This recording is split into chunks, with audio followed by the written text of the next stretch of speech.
प्रधानमंत्री मोदी की विदेश नीति के रूप में 4D मॉडल को देखा जा सकता है, जिसमें प्रवासी यानी डायस्पोरा, लोकतंत्र यानी डेमोक्रेसी, मांग यानी डिमांड, जनसांख्यिकी यानी डेमोग्राफी देखी जाती है। इसके अलावा विदेश नीति को निर्धारित करने के लिए गुप्तचर संस्थाओं का भी महत्वपूर्ण योगदान होता है।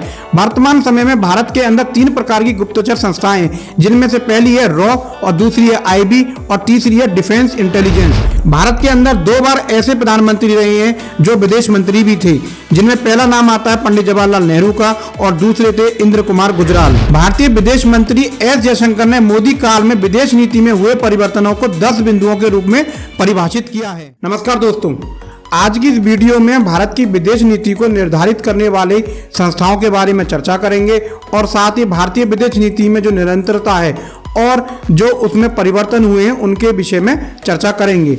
लेकिन अगर आपने इससे पहले मेरी वीडियो नहीं देखी है, जिसमें हमने भारतीय विदेश नीति को निर्धारित करने वाले तत्वों और आधारों पर चर्चा की, जिनके आधार पर भारतीय विदेश नीति की आलोचना की जाती है, इस वीडियो का लिंक डिस्क्रिप्शन बॉक्स में अवेलेबल है। इसके अलावा आप इस वीडियो को आई बटन पर क्लिक कर भी देख सकते हैं। तो चलिए शुरू करते हैं हम आज की वीडियो को।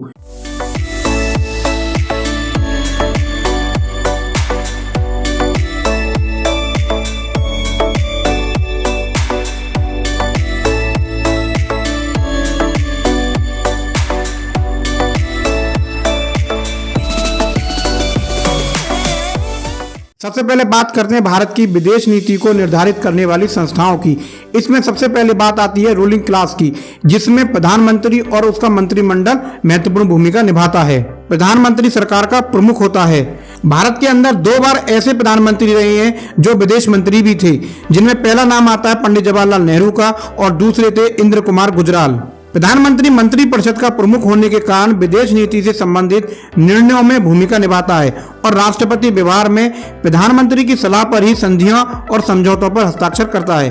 वर्तमान समय में विदेश नीति के निर्धारण में प्रधानमंत्री कार्यालय यानी कि प्राइम मिनिस्टर ऑफिस पीएमओ की भूमिका काफी महत्वपूर्ण है। पीएमओ का गठन नेहरू काल में हुआ था, तब उसे प्रधानमंत्री सेक्रेटरीट यानी प्रधानमंत्री सचिवालय कहा जाता था। उस दौर में ये एक छोटी संस्था होती थी, लेकिन इंदिरा गांधी के काल में इसका महत्व बढ़ा और मोरारजी देसाई के काल में इसका नाम पीएमओ रखा गया और इसे बड़ी संस्था बना दिया गया। राजीव गांधी के समय में पीएमओ का महत्व बढ़ा और इन्होंने पीएमओ में एक मंत्री की भी नियुक्ति की।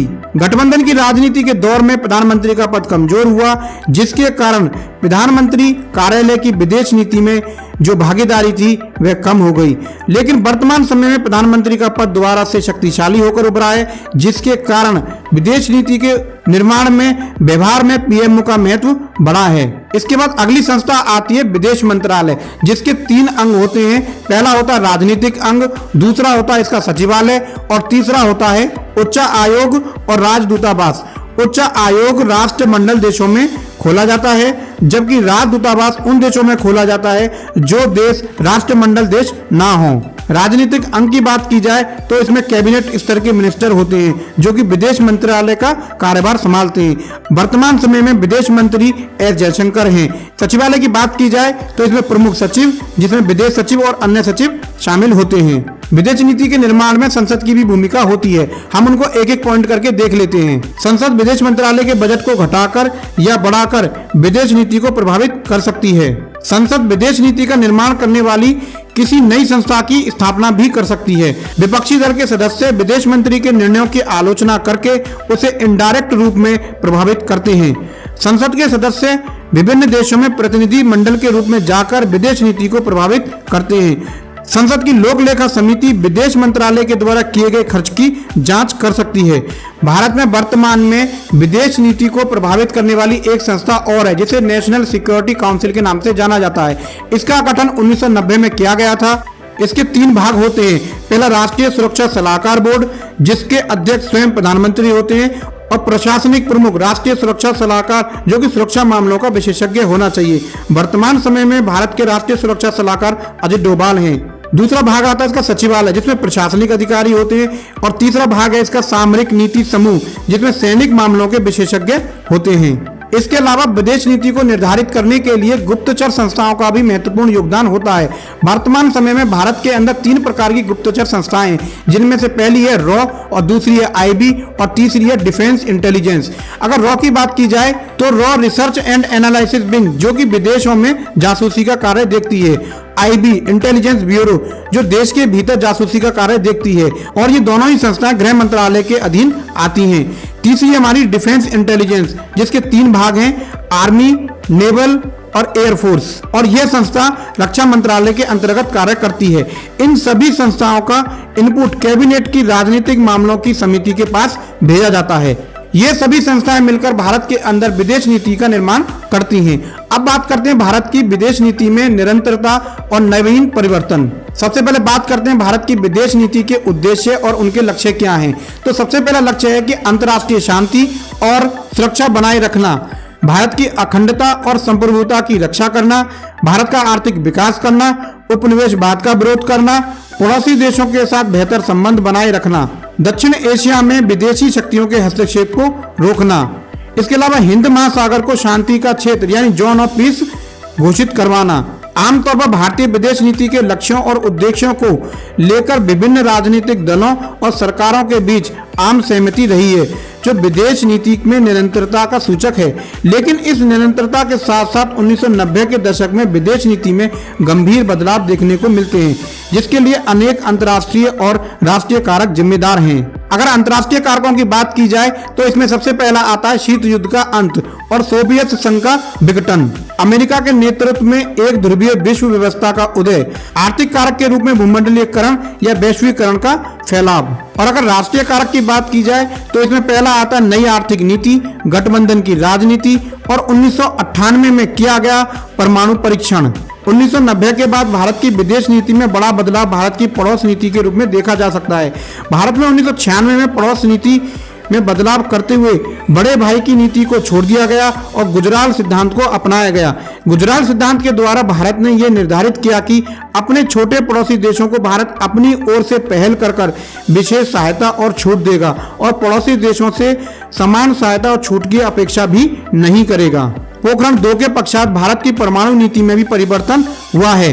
भारत ने अब स्वयं को परमाणु शक्ति संपन्न देश घोषित किया है, लेकिन भारत ने एनपीटी सीटीबीटी पर हस्ताक्षर नहीं किया। लेकिन भारत ने एक जिम्मेदार परमाणु शक्ति संपन्न देश बनने का आश्वासन भी दिया है, जिसे भारत के परमाणु सिद्धांत के रूप में देखा जा सकता है।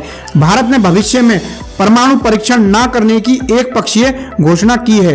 हाल के दिनों में भारतीय विदेश नीति में बड़ा बदलाव भारतवंशी यानी इंडियन डायस्पोरा के महत्व की वृद्धि के रूप में देखा जा सकता है। वर्ष 2014 में प्रधानमंत्री के पद के रूप में नरेंद्र मोदी ने शपथ ली और अपने शपथ ग्रहण समारोह में सार्क देशों के सभी प्रमुखों को न्योता दिया। प्रधानमंत्री मोदी की विदेश नीति के रूप में 4D मॉडल को देखा जा सकता है, जिसमें प्रवासी यानी डायस्पोरा, लोकतंत्र यानी डेमोक्रेसी, मांग यानी डिमांड, जनसांख्यिकी यानी डेमोग्राफी देखी जाती है। भारतीय विदेश मंत्री एस जयशंकर ने मोदी काल में विदेश नीति में हुए परिवर्तनों को 10 बिंदुओं के रूप में परिभाषित किया है। पहला है समान विचारधारा वाले देशों के साथ मजबूत रिश्ते स्थापित करना, जो मुख्यतः मुद्दा आधारित हैं। दूसरा बिंदु है बड़ी शक्तियों से संबंधों को ठीक तरह से प्रबंधित करना एवं क्षेत्रीय व वैश्विक पहुंच को विस्तारित करना। तीसरा बिंदु है जोखिम व लाभ संबंधी गणनाओं पर आधारित व्यवहारिक निर्णय लेना।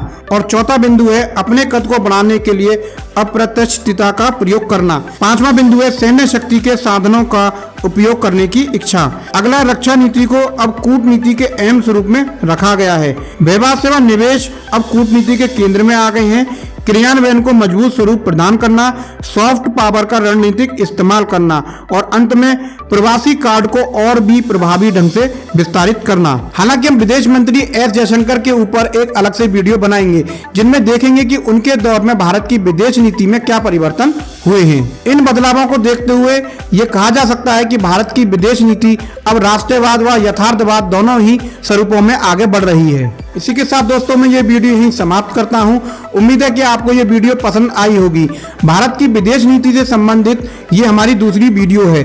आने वाले समय में हम भारत चाइना, भारत पाकिस्तान और भी इसी प्रकार की अन्य वीडियो आपके सामने लेकर आएंगे।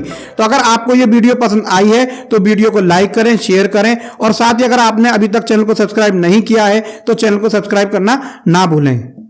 नमस्कार।